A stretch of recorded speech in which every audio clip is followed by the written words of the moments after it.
और जो लोग खुद हिजड़ा के तरह नाचते हैं, नाच में जाके ढोलक बजाते हैं। बीजेपी का चरित्र ही ऐसा है जिसका सांसद एक बेहया जैसे। मनोज तिवारी कौन होता है विधान लोकसभा में बहस करने वाला? विपक्ष के नेता माननीय प्रधानमंत्री जी को लोकसभा में जवाब देने के औकात है इनको? अपना औकात में रहे मनोज तिवारी, औकात से फाजुल नहीं हो। इनका क्या औकात है बीजेपी में? 2024 में बीजेपी साफ इस देश से के लोग पगला गए हैं। आप नहीं देखे तो बीजेपी के लोग पगला गए हैं, उनका दिमाग का संतुलन खराब हो गया है और यह सत्ता जाने का असर दिख रहा है कि बीजेपी के लोग अनाप शनाप ध्यान दे रहे हैं। नमस्कार दोस्तों, मैं राजकुमार और आप देख रहे हैं द राज न्यूज़। यहाँ पे लगातार इंडिया और एनडीए के लगातार दोनों के बीच में लगातार देखा जा रहा है टक्कर। हम अभी यहाँ पे आए हैं रामवृक्ष सरदार जी के पास। यहाँ पे देखिए, मनोज तिवारी ने पहले ही बोला कल कि सारे विपक्ष के नेता आए हैं जो नामर्द हैं। इस पर आप क्या कहेंगे? सबसे पहले तो मैं आपको धन्यवाद देता हूँ। और जो लोग खुद हिजड़ा के तरह नाचते हैं, नाच में जाके ढोलक बजाते हैं और गलत भाषा का प्रयोग करते हैं, तो बीजेपी की चल रही है जो भाषा संसदीय कार्य प्रणाली में नहीं है, वैसे भाषा को बीजेपी के सांसद प्रयोग करता है। तो यह बीजेपी का चरित्र दर्शाता है कि बीजेपी का चरित्र ही ऐसा है जिसका सांसद एक बेहया जैसे बात करता है। उसके एक ही विधायक नहीं, उनका लगातार रवि किशन हो, मनोज तिवारी हो, गौतम गंभीर हो, इन सभी का बयान ऐसा ही होता है। ये दोनों तो नाचने वाले ही हैं। ये दोनों रवि किशन हो या मनोज तिवारी हो, ये दोनों तो नचनिया पार्टी है। यही मनोज तिवारी का गाना था, हाँ नहीं हास दिल्ली रिंकिया के पापा। ये रिंकिया के पापा क्या बोलते हैं नहीं बोलते हैं। कल परसों भी एगो वीडियो इसका वायरल हुआ था। दिल्ली में लोग घेर के इसको बुरी तरह से इनको के बीच में हाँ उनको जो है इस ढंग के कर रहा था। तो उसी के बीच में जो है से वह अपने नाकामी को छुपाने के लिए विपक्ष के साथ जो इस ढंग का बात कर रहा है, वह बीजेपी के वह सांसद है और मनोज तिवारी जी को इस ढंग की बात नहीं बोलना चाहिए था। तो इस पे कार्रवाई होनी चाहिए कि नहीं? ऐसे सांसद के तो अच्छा नहीं लगता है। कार्रवाई कौन करेगा? कार्रवाई बीजेपी के लोग करेंगे, उनका जो स्पीकर है लोकसभा वह करेंगे।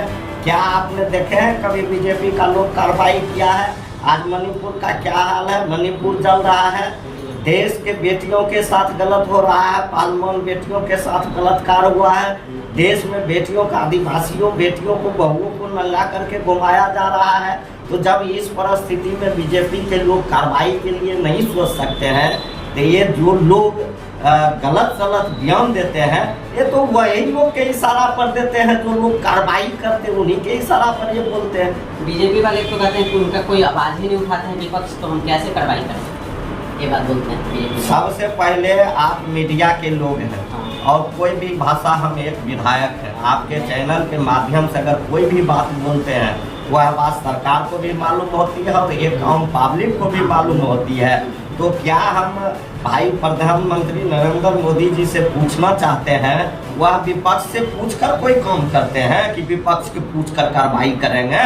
अगर वैसा बात है तो विपक्ष के पूछकर अगर काम वह करते हैं, कार्रवाई करे ब्रिजभूषण बलात्कारी पर, कार्रवाई करे मनोज तिवारी पर जो सांसद लोगों को वह भद्र टिप्पणी किया है, कार्रवाई करे अपने घटनाबाज नेताओं पर जो चारों तरफ से मोदी जी को जकड़ के रखा है।